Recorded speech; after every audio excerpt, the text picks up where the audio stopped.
if you guys don't know, J.K. Rowling, she was the creator of the Harry Potter franchise. She's a very, very famous name worldwide, but she's not just famous for that now. She's famous because she's very well known now as a anti-trans activist. That's how they label her. I think she would call herself a feminist activist and speaks up for what she believes are women's rights against, in lieu of what the trans community seems to be doing on those things. But right now they're very angry at her. The activists are very angry at her because she just donated 70,000 pounds, not dollars, because to a legal battle to stop the Scottish government from changing the definition of the word woman. It's a very American problem to be going on right now, considering what's going on in our government. But it says, author J.K. Rowling has donated 70,000 pounds to a feminist group taking their challenge over the legal definition of women in Scotland to the UK's highest court. The Harry Potter author, an outspoken supporter of women's rights amid the culture clash with trans rights, pledged 70,000 for the Women's Scotland Fund, or Women's Scotland, so it's FWS, Women for Scotland, or For Women Scotland? For Women Scotland? Doesn't sound right to me. That sounds weird. Scottish. Women for Scotland. Yeah, they're Scottish. It's like there's like a trope in movies where it's like in the movie Uncharted, there's a character who's Scottish, and every time he talks, everyone just goes, "I can't understand a word you're saying." That's his whole point of the movies. He talks, and then Tom Holland goes, "What are you saying?" Scottish accent. Yeah, so it says so there. It's an application for a judicial review decision for the Supreme Court that was granted on Friday. Does it surprise you that these problems are growing? Because I feel like a lot of times it feels like these things are contained to the U.S. because we focus so heavily on what's going on here, and you forget that these things are going on all over the world. Not all over the world, in the Western world. In the Western world, yeah. yes.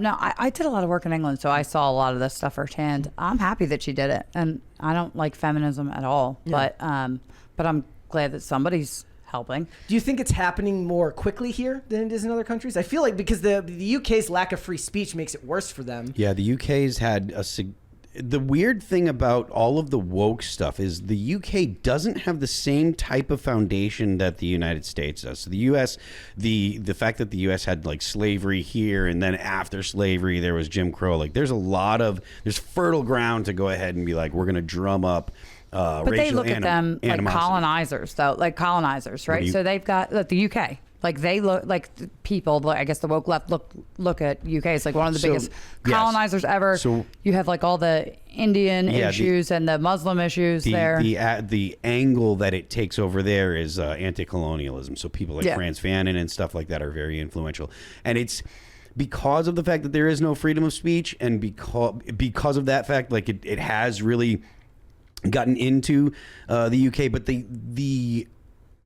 the socialist mentality or the ideology, there's always been like significant socialist influence in the UK since Marx, because I think Marx wrote Capital in the UK, if he might have, or whatever. But either way, whether it be the Fabian Society or there's a lot of historical socialism there. So there was very fertile ground for these kind of Marxist ideas to spread through the UK pretty easily. I think it's interesting because she's a perfect example of somebody who can actually make a lot of change individually, whereas most people, a lot of what you can hope for is to speak up on the internet or be part of causes that move forward with these things. But she can actually make pretty big changes. She just started her own women's shelter that is essentially, it's only for biological women. She did that on her own. And then this is kind of one of my complaints with most celebrities is I hate the idea of being, I hate the idea of activism to begin with, because I think activism is lame. But the idea that the only thing worse than activism is slacktivism, which is where you claim to be an activist, but all you really do is repost hashtags and complain a lot on the internet. Now, she's certainly very famous for her Twitter rants where she talks about these things, but she's at least putting her money where her mouth is and working to make a change in the direction she wants. I'd have a lot more respect for the people who want to change things in Hollywood, who see the world differently than me, if they were actually willing to go out there and do that in a way that put their own money at risk rather than just asking other people to do so. Right? And that's just me personally. But what's interesting is it doesn't seem to affect her work, because she's created something that's kind of it's so omnipresent in the culture that they can't find a way to get rid of her. So they work very hard every couple of months to tell you that she's a really, really bad person and you should stop liking Harry Potter. But if you've got nephews, nieces, kids, whatever, they likely know somebody or they themselves really, really, really like Harry Potter or something to do with it right now. So they tried to cancel last year when Hogwarts Legacy came out. It was a video game. And they're like, if you support this game, you're basically a transphobe. And it did fine, right? It sold 22 million copies. Yeah. She just made $10.5 million off Harry Potter and the Cursed Child, which is a play. It's not even it's not even like part of the actual Harry Potter franchise. It's like a play that goes and they do, and it's like on Broadway and stuff like that. And on top of that, she doesn't just write under J.K. Rowling. She also writes a book series for a character called Cormoran Strike, where she writes under the name Robert Galbraith. And that has been turned into a BBC series that they've done 5 seasons for, and they're making another one now. And all of this is going on while she's still willing to speak out about what she believes in. Good for her. And it's funny because you could ask a lot of celebrities to do the same who have similar amounts of resources, but they're just not willing to do it because it takes a lot of effort to be willing to just speak up every day because you have to feel so strongly about it. If she's that rich, though, that's like a drop in the bucket, right? Like, Yes. wouldn't that be like... Absolutely. That's why she's the perfect candidate for this, because Harry Potter is so loved, like beyond generations, and she's like a billionaire, isn't she? Yes. So it's like what Elon Musk did. That makes me think she should have given more money. That's all I'm saying. Yeah, I mean, I'm always one of those people. I'm loath to say like how much is like the right amount, because the same thing was happening with The Rock and Oprah with Maui. They're like, why didn't you give more? I'm like, well, how much is more, and like, what does that mean, right? Like, what that does is it discourages everyone from giving it all, because then they say, well, if enough is never enough, why should I give it all? Mm-hmm. Yep. I guess. Yeah. So, but it's also funny because like it kind of proves that the trans issue for a lot of people, it doesn't always survive in the mainstream because I think a lot of people just ignore it or they just pretend that they don't know anything about it. Because I'll see I follow a fair amount of like normie pages on Instagram, people that do their own content. And one of them, like they took their kids to Universal to go to the Harry Potter theme park. And like the comment section was flooded with people with like Palestinian flags saying, oh, God, you shouldn't support this. This is evil. Trans rights, blah, blah, blah. And they either ignore the comments or they say, yeah, I don't know what you're talking about. But I think they do. And they like it, so they don't realize. I know a lot of moms now, and there are a lot of parents that have no idea about anything that's going on. It's shocking, to be fair. Like in these issues in general. Well, they don't know like that there's even like controversial books being in schools. Yeah. Like they just don't know. It's crazy. Is there a way to fix that? Well, the only thing you can do is really try and... You can't force people to be engaged. Yeah, you can make the information as available as possible, but just like Lisa said, you can't make people pay attention. I feel like a lot of times in this space, and this is something that I think on a pretty regular basis, people get...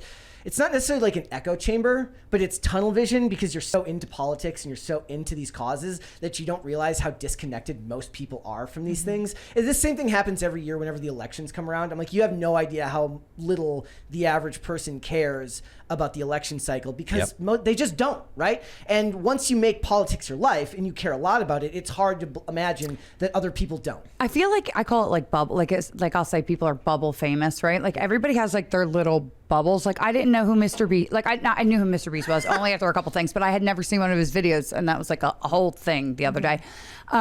But I feel like that's because I'm in my bubble, like, right? Like I like my history stuff and my political stuff. And even though he's the most viewed person, I never saw one of those things because it's not in my bubble.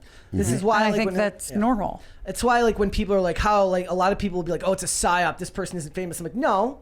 Your algorithm is just completely refined, and that's how all of us live now, right? Like what on any given day, what all four of us look at on the internet, we're living in different worlds, 100%. Entirely different worlds. So you don't realize that you're not going to have the same shared experience. Back in the day, what happens is you went to work. You went home, and if you watch the news, you watch one of the same 4 news channels. And so when you went to work the next day and you talked to people at work about what's going on in the world, you have shared experience. Right. We don't have that anymore. Nope. I think a lot of that actually contributes to what the downfall of society right now. Because the way I see it is like it's a necessary evil. Because the democratization of information means that we have access to so much more knowledge than we ever had before. But it means that you don't have the common shared experience with your neighbors. So what's really funny? It's even scarier than that because it's like even with politics. So everybody here knows I used to work on the Hill for like a million years. And do you know that like the staffers and stuff, young staffers, I'm talking like 20 to 30 young staffers, and you would think that they would be engaged in politics, at least online too. But like 2 years ago, 2 years ago I left. There were so many staffers that didn't even know like who Tim was or who any of these people or who Charlie Kirk was. Like they were into the policy and they had no clue. So a year or two ago, they were like talking policy, but they didn't know who most people don't.